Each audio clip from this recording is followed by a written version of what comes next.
درد پاک پڑھیں اللہم صلی علی سیدنا محمد وعلی آل سیدنا مولانا محمد بارک وسلم صلاۃ و سلام علیک یا رسول اللہ صلی اللہ تعالی علیہ وسلم۔ سورہ یونس کی چند آیات ہیں، ان کا ترجمہ و تفسیر ہے۔ بسم اللہ الرحمن الرحیم۔ وَيَوْمَ يَحْشُرُهُمْ كَأَن لَّمْ يَلْبَثُوا إِلَّا سَاعَةً مِّنَ النَّهَارِ يَتَعَارَفُونَ بَيْنَهُمْ قَدْ خَسِرَ الَّذِينَ كَذَّبُوا بِلِقَاءِ اللَّهِ وَمَا كَانُوا مُهْتَدِينَ۔ رب ارشاد فرماتا ہے کہ جس دن انہیں اٹھایا جائے گا تو گویا کہ وہ دنیا میں نہ رہے تھے مگر اس دن کی ایک گھڑی، اور آپس میں پہچان کریں گے کہ پورے گھاٹے میں رہے وہ جنہوں نے اللہ سے ملنے کو جھٹلایا اور ہدایت پر نہ تھے۔ اس آیت کریمہ کا پس منظر یہ ہے کہ اللہ رب العزت جب تمام لوگوں کو جس دن اٹھائے گا تو وہ دنیا میں جب اٹھنے کے بعد جب وہ محشر کے دن جب تمام لوگ حاضر ہوں گے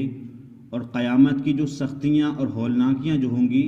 تو اس کی وجہ سے جو کافر لوگ ہوں گے وہ اس چیز کو بھول جائیں گے کہ ہم دنیا میں نہ رہے تھے مگر تھوڑے سے دن، مطلب قیامت کی سختیاں کو دیکھنے کے باوجود انہیں یہ لگے گا کہ ہم لوگ جو دنیا میں رہے تھے وہ صرف دن کی ایک گھڑی میں رہے تھے۔ حالانکہ انسان دنیا میں رہتا ہے، کوئی 40 سال رہتا ہے، کوئی 50 سال رہتا ہے، اور پہلے کے جو لوگ 20 سال 500 سال 200 سال اس طرح انہوں نے زندگی گزاری، لیکن قیامت کی سختیاں اتنی ہولناکیاں ہوں گی کہ اس کی وجہ سے وہ لوگ بھول جائیں گے کہ ہم دنیا میں نہیں رہے تھے مگر تھوڑی سی ایک گھڑی رہے تھے، مطلب یہ اتنی سختی ہوں گی۔ اس کے بعد قرآن فرماتا ہے یتعارفون بینہم، وہ آپس میں ایک دوسرے کو پہچانیں گے، مطلب کافر لوگ جس طریقے سے دنیا میں آپس میں ایک دوسرے کو پہچانتے تھے کہ فلاں انسان فلاں ہے فلاں فلاں ہے، اسی طریقے سے قیامت کے دن بھی پہچانیں گے آپس میں ایک دوسرے کو کہ آج یہ انسان وہ ہے، فلاں انسان وہ ہے، اور پہچاننے کے بعد پھر آپس میں کیا کہیں گے کہ قد خسر الذین کذبوا، کہ ہم لوگ گھاٹے میں رہے۔ وہ لوگ وہاں پر یہاں نہیں کہیں گے، آج تو ان کو رسولوں نے بھی سمجھایا، علماء نے بھی سمجھایا، ہر طریقے سے لوگوں نے سمجھایا کہ اللہ کو ایک مانو تماموں کو چھوڑ دو،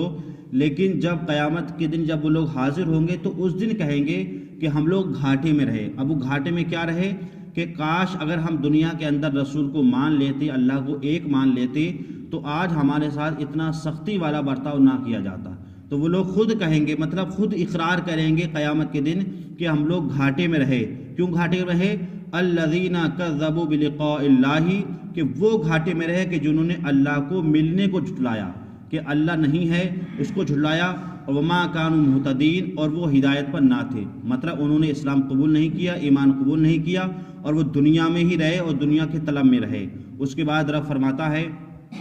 وَإِمَّا نُرِيَنَّكَ بَعْضَ الَّذِي نُعِيدُهُمْ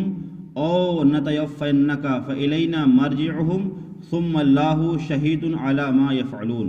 رب ارشاد فرماتا ہے اور ہم تمہیں دکھا دیں گے کچھ اس میں سے وہ جو انہوں نے وعدہ کیا،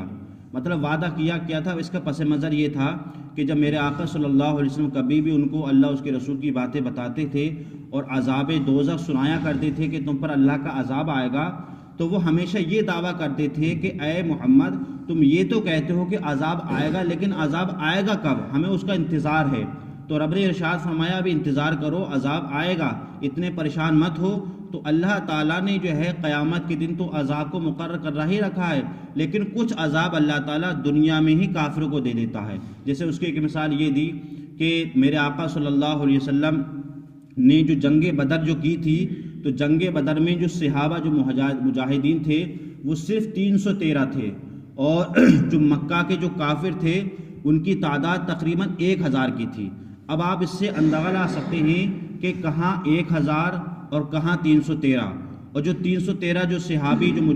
مجاہدین تھے ان کے پاس نہ گھوڑے تھے، نہ تلواریں تھیں، نہ نیزے تھے، نہ بھالے تھے، نہ کوئی جنگ کا سامان تھا، صرف نہتے تھے، صرف اللہ کی ذات پر انہوں نے بھروسہ تھا۔ تو اللہ تعالیٰ نے ان ہزاروں پر جو ہے ان 313 کو بھاری فرمایا۔ تو گویا کہ اللہ تعالیٰ اگر چاہتا ہے تو کم کے ذریعے سے زیادہ پر کیا ہے ان کو جو ہے فتح دے دیتا ہے۔ تو اس طریقے سے یہ کیا تھی، یہ کافروں کی ذلت اور رسوائی تھی کہ 313 نے جو ہے 1000 کو اچھے طریقے سے ان کو رگڑا اور ان کو قتل کیا اور ان کو جہنم واصل کر دیا۔ تو اس طریقے سے اللہ تعالیٰ کیا ہے دنیا میں لوگوں کو عذاب چکھاتا۔ وہی قرآن نے فرمایا کہ وہ اما نُرِيَنَّكَ بَعْضَ الَّذِي، اور ہم تمہیں کچھ دکھا دیں گے وہ جو تم ان کا وعدہ کرتے ہو، یا تمہیں پہلے سے ہی اپنے پاس بلا لیں گے، اور بہرحال انہیں ہماری طرف کیا ہے پلٹ کر آنا ہے، پھر اللہ گواہ ہے ان کے کاموں پر۔ مطلب گواہ اس طریقے سے ہے کہ دنیا میں کافر نے جو کچھ بھی کیا ہے اللہ تعالیٰ سب جانتا ہے اور سب سے واقف ہے۔ اس کے بعد رب ارشاد فرماتا ہے کہ وَلِكُلِّ أُمَّةٍ رَسُولٌ فَإِذَا جَاءَ رَسُولُهُمْ قُضِيَ بَيْنَهُمْ بِالْقِسْطِ وَهُمْ لَا يُظْلَمُونَ۔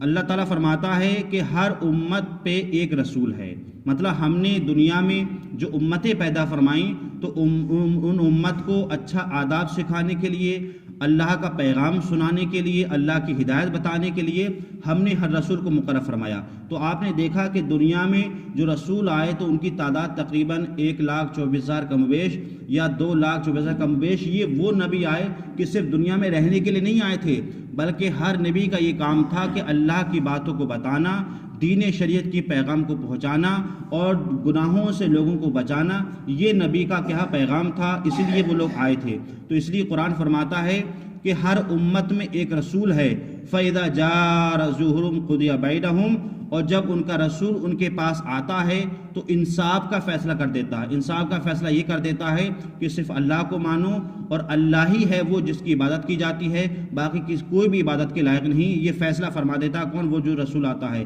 وَهُمْ لَا يُظْلَمُونَ، اور وہ ان پر ظلم نہیں کرتا۔ مطلب کوئی بھی جو رسول آتا ہے وہ اللہ کی باتوں کو بتانے کے لیے آتا ہے، لوگوں پر ظلم کرنے کے لیے نہیں آتا ہے۔ تو یہ جو ہے رب نے اس طریقے سے اپنے رسولوں کو بھیج کر کے دنیا میں لوگوں کو ہدایت کے لیے کیا ہے ترغیب دی۔ اللہ تعالی ہمیں اور آپ کو صحیح طریقے سے قرآن میں سمجھنے کی، اس پر عمل کرنے کی توفیق عطا فرمائے۔ اللہم